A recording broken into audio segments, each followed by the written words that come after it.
Hi, I'm Tim. Welcome to Lesson 9, the last in this series of guitar lessons. In this lesson, you'll learn the basics of playing lead guitar in the blues and rock styles. We'll start with the scale that many lead guitarists use to form solos.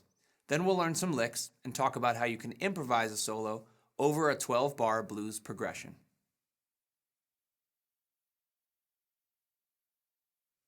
The minor pentatonic scale is the defining scale in popular guitar music, and it forms the basis for many famous blues and rock solos. The scale is made of 5 notes. This is what it sounds like.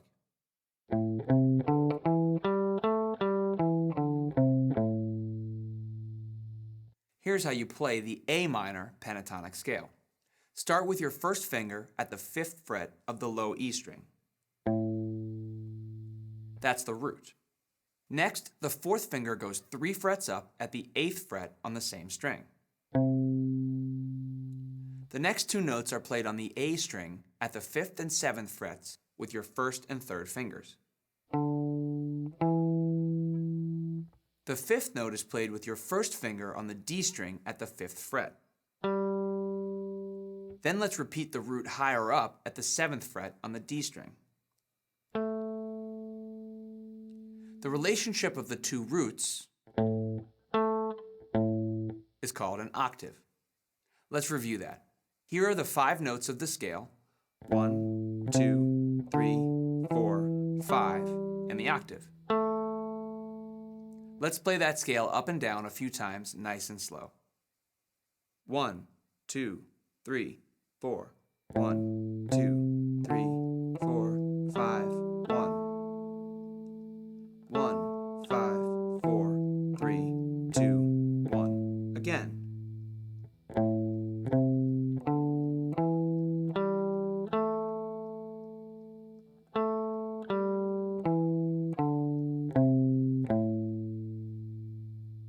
Most scale patterns on the guitar are played over 2 octaves, so we can keep going up.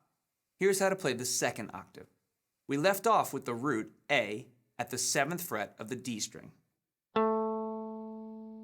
From there we go to the 5th and 7th frets of the G string, the 5th and 8th frets of the B string, and finally to the upper root of the scale, A, which is at the 5th fret of the high E string. We'll add 1 more note to the 8th fret, which is the 2nd note of the scale again, but 2 octaves higher. This might seem like a lot to remember, but a good way to memorize this scale pattern is to remember the fingering. There are 3 strings that use your 1st and 4th finger: the low E string, the B string, and the high E string. And there are 3 strings right together that use your 1st and 3rd finger: the A, D, and G strings.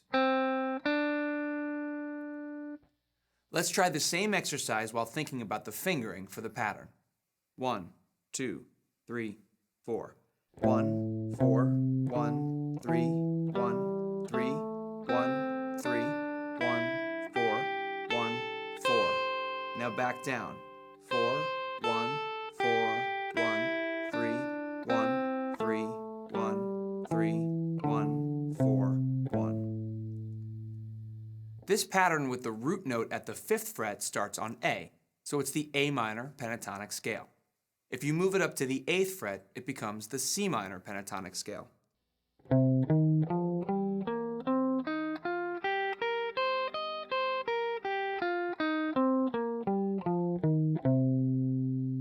At the 10th fret, it's the D minor pentatonic scale.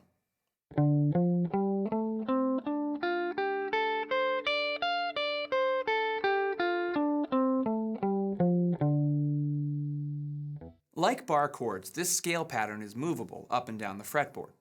For this lesson, we'll focus on the A minor pentatonic scale at the 5th fret, but you can experiment with the scale pattern anywhere on the neck. There's one more note that you can add to the pentatonic scale that will sound good when playing the blues. It's called the sharp 4. When you add the sharp 4 to the minor pentatonic scale, you get what's called the blues scale. In the A blues scale, The two places you add this note are at the 6th fret of the A string with your 2nd finger, and at the 8th fret on the G string with your 4th finger. This note will add a classic blues sound to your playing. Here's what a blues scale sounds like.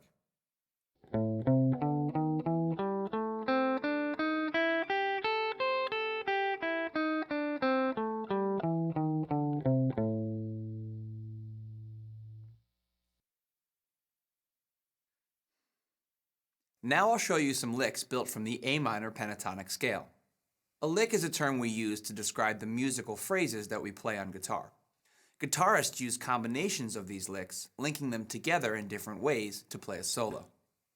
This first one is really easy because it only contains 3 notes.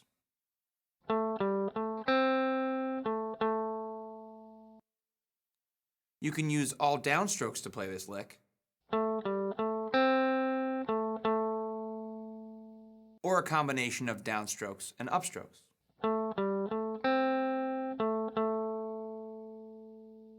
Picking direction is your choice, so experiment with different combinations and decide what you like best. Follow along with the tab and we'll play it together a few times, starting with your 3rd finger at the 7th fret of the D string. 1, 2, 3, 4.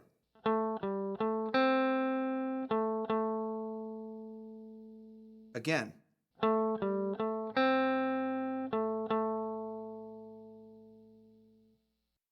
This next lick is played on the lower 3 strings.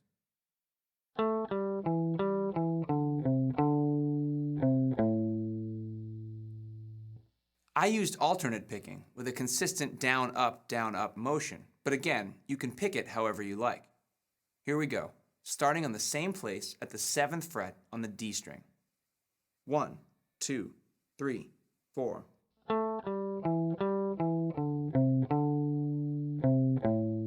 Again.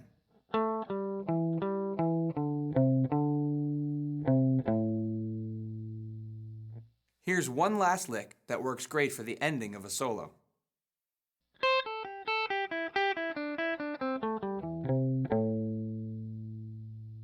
It's called a sequenced lick because it's based on a repeating pattern of notes.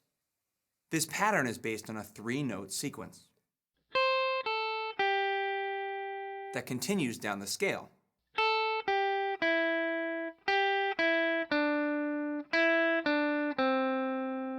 Let's give it a try. 1, 2, 3, 4.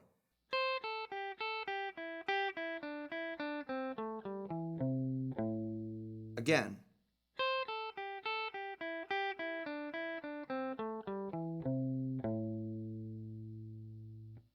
If you can't play all of these licks the first few times you try them, don't worry.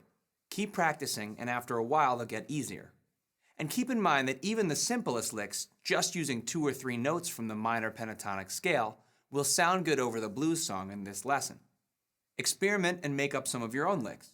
After all, the way you combine, mix, and perform variations on the notes of a scale will help you create your own musical style.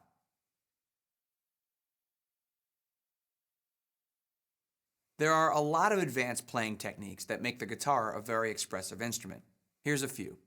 The first technique is called a bend. A bend is when you play a note, then either push the string towards the ceiling or the floor to make the note go up in pitch like this.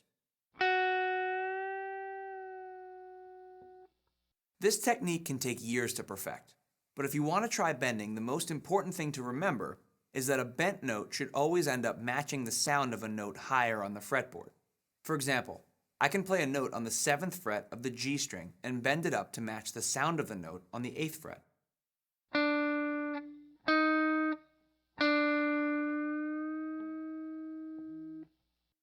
I'll use some bends when I play the solo over the song in this lesson.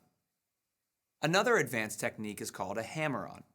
A hammer-on is when you pick a note on a lower fret, then use another finger to push down at a higher fret like this, without picking the string again.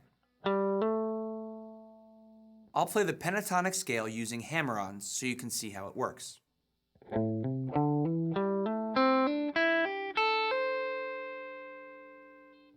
Pull-offs are very similar to hammer-ons. Pull-offs are when you start on a higher note and pick once, then pull that finger off while another finger is on a lower fret. Here are a few pull-offs.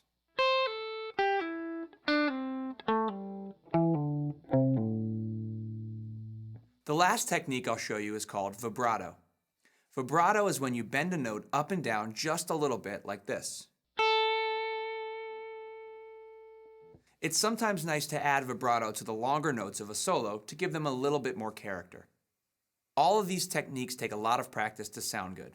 When you're ready and you feel comfortable with all the other things you've learned in these lessons, you can slowly start adding some of these more advanced techniques to your playing. In the Play Song section, the band will play the 12-bar blues progression. In this lesson, there are two versions of the song. In the first version, I'll play a rhythm guitar part with the band, so you can try playing a solo using some of the licks you learned in this lesson. Try some ideas on your own. Any note in the A minor pentatonic scale should sound good, so don't be afraid to experiment. In the second version of the song, I'll play a solo so you can get an idea of what's possible with the techniques you learned in this lesson. I hope you had fun with this series of guitar lessons. Once you've gone through all 9 lessons, you'll be ready to play some new music.